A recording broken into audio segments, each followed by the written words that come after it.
Hi YouTube and happy Thursday. It's time for, you guessed it, yet another paper computer video. I've now made a number of these cardiac paper computers. I've indeed sold them to a couple different YouTube viewers, I believe, and given them to colleagues at work who've found this thing incredibly interesting.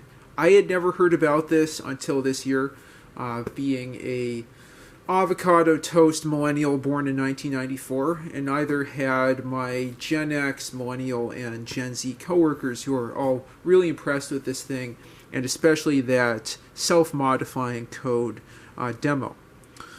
Now that I've recreated this original cardiac computer, cardboard illustrative aid to computation, in a laminated form for my cat to enjoy, that doesn't require a pencil and eraser, but just a marker and eraser, I can sell these things.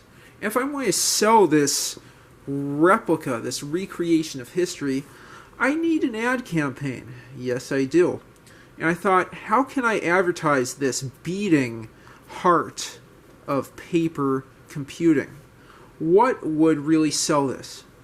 I'd say the simplest thing, and what I've come to enjoy now just programming it several different times, is it's like taking your mind, that 20-watt analog computer in your body, and running it on rails or on a slide rule, which I'll have to make at some point in the future. It's not quite like doing math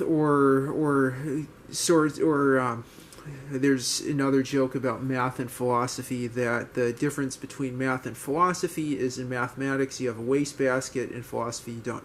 It's not free form like that, all first principles that you use to prove and solve problems really in your mind with a pencil and paper. It's guided by all these cats and sliding pieces of paper that tell you how the computer works. So that alone is incredibly interesting, and is what keeps my cat interested in this channel. So that fact that you really understand how a computer works, and you combine your mental power with the guiding principles of these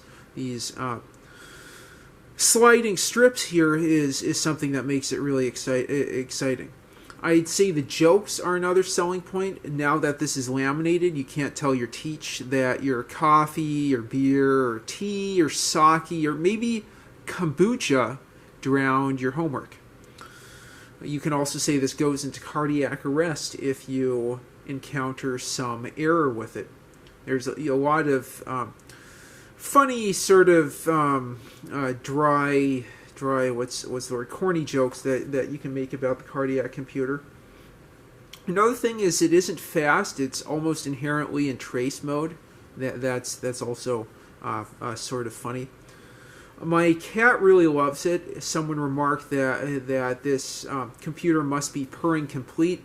I'd say that it is, now that it has introlect addressing. I think I had just talked about this, but that self-modifying code example for implementing indirect addressing, which is not explicitly stated to be possible with a cardiac, really blew my mind as well as my colleagues' minds.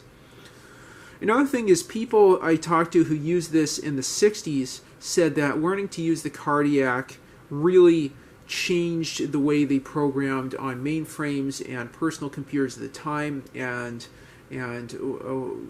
changed their philosophy of programming. They were able to program much better on actual electronic computers. One philosophical aspect is thinking about the power that this uses. I think a brain I had heard uses 8 watts of power, but I think really uses 20 watts. So you can say this is a super slow but potentially energy efficient computer if you do things that aren't especially difficult. I guess when you are curing cancer or mining Bitcoin with GPUs, then you probably need some more horsepower, and no matter what you do, you're going to use a lot more watts. Okay, anyway, with that very weird sort of comic philosophical discussion. I'll just tell you what you get if you decide to order one of these. I am selling these for $15 plus $5 shipping and handling domestic, or $15 shipping and handling international.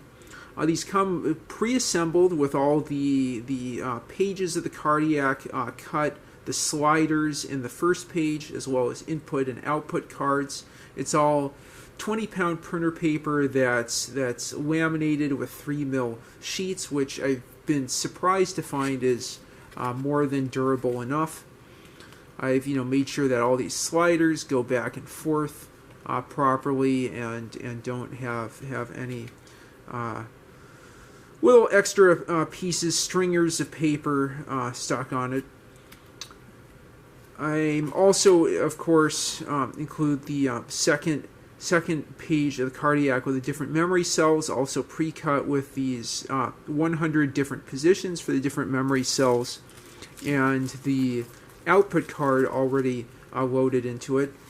I also include 2 more input and output cards, and a third one that has a Fibonacci sequence program written by Johann von Konau, and the 2 Ladybug program counters in there.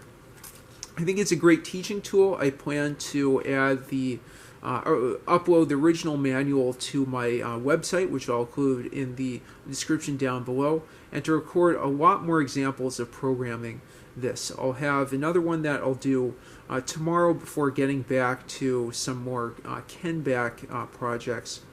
But anyway, I think this is a great teaching tool to really deeply understand machine code, assembly language, microprocessor, and microcomputer architecture, and then to take that understanding and apply it to your Canon CAT computer. Just kidding. To apply it to microcontrollers. Maybe you work on Arduinos or Raspberry Pis. I think that's more relevant now. Or maybe you're interested in simulating old mainframes like an IBM 360 or 1130 with something like SimH. Anyway, it's a great low-fat, minimalist computing teaching tool for understanding microprocessor architecture, machine code, machine language, Turing machines, and so on. Very, very basic principles of low-level programming. And if you have any further questions about it, I'm happy to answer those in the comments down below.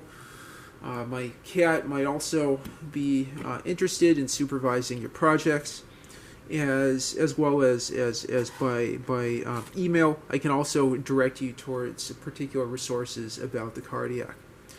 Anyway, with that, I hope I gave a convincing elevator pitch sales talk about the beating heart of paper computing, the cardiac paper computer originally developed at Bell Labs in 1968.